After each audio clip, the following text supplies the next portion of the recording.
Welcome to Copper News. I'm Ojuku Helen, and these are the trending headlines from Nigerian newspapers today.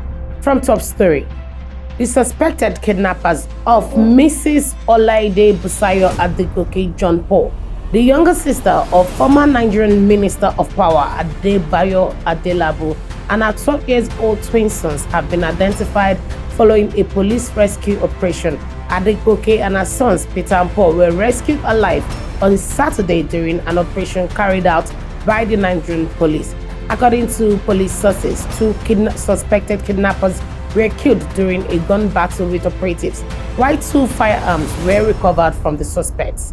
Police said sustained intelligence gathering, tracking, and tactical pressure on the kidnappers led to the confrontation and the successful rescue of the victims. A video of the rescue operation has since surfaced online, showing moments from the operation that Mrs. Adegoke and her children were released.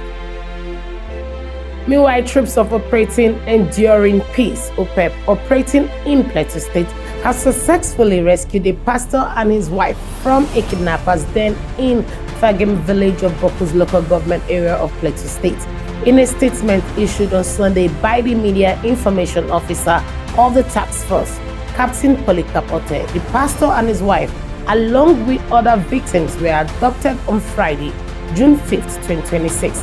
But following a swift response by the troops, they were rescued from captivity, though the victims sustained some injuries while in captivity.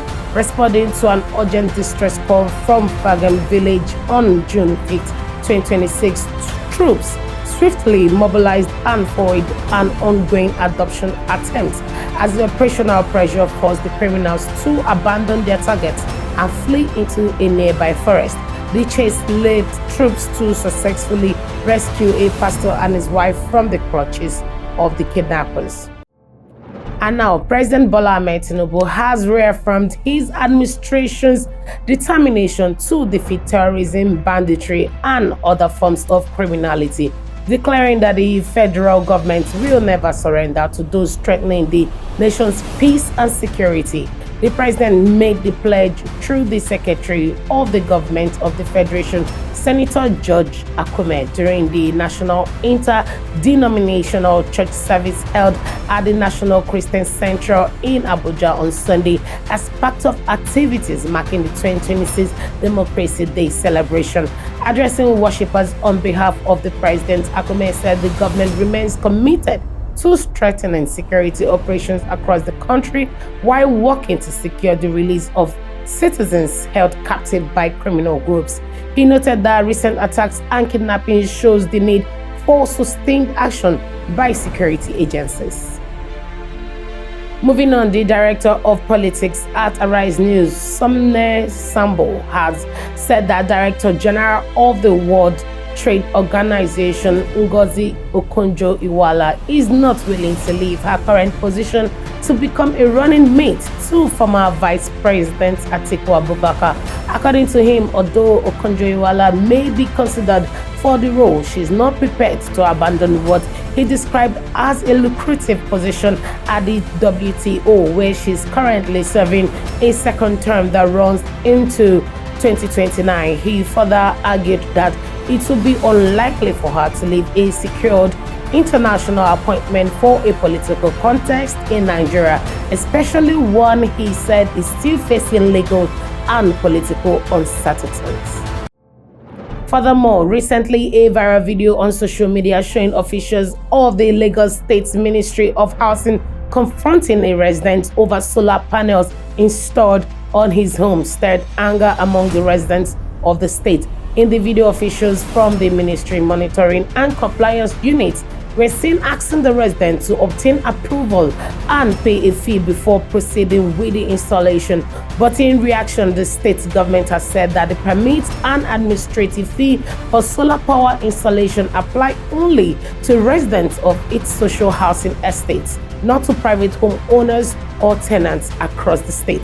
The people's anger is multi-faced, while some are very angry that the government, instead of appreciating the citizens for standing in the gap, it is going after the people with taxes. Yet there are others who want that such requirement could discourage the adoption of renewable renewable energy in a country facing persistent power outages. On those, the side of the argument insisted that the state government just wants to see its citizens in darkness and depression.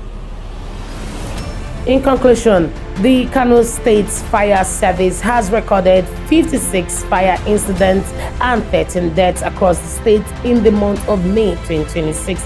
It was contained in a statement issued on Monday by the Public Relations Officer of the Kano State Fire Service, ACFO Saminu Yusuf Abdullahi, on Monday. According to the statement, the director of the service, Alhaji Sani Anes, disclosed this while giving a summary of the agency's operational activities for the month. According to him, the service responded to a total of 80 emergency calls between May 1st and May 31st, covering fire outbreaks, rescue operations, and false alarms.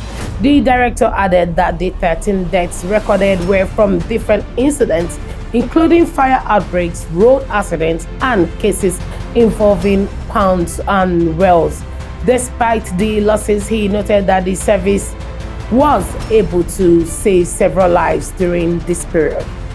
And that'll be all for today's trending news. Hope you've enjoyed watching. Stay informed, stay ahead, and stay tuned.